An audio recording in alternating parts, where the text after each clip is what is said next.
Hey, good everyone.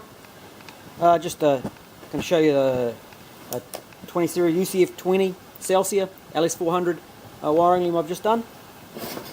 So I've wrapped it in a cloth braid, trying to give it an old school hot rod kind of look.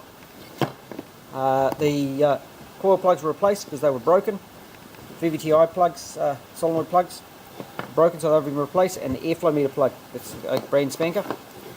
I've put an alternator plug into this loom to keep it really neat and tidy in the engine bay.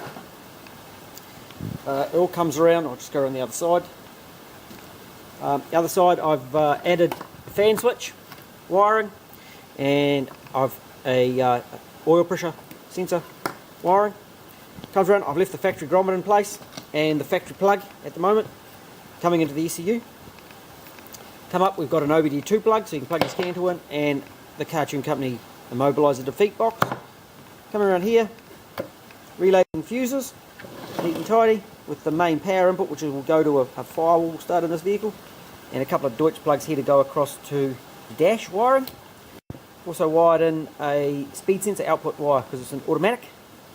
I've been testing the selector switch on it, but being automatic, there's no speed output, no normal speed output, it's through the CAN bus.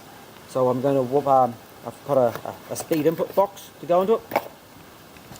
Coming around here, we've also got the VVti shifter. So all wired up, and that's been tested as well.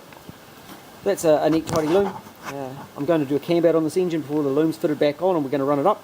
So I might do a video of it being run up, but that's one of the looms that I do.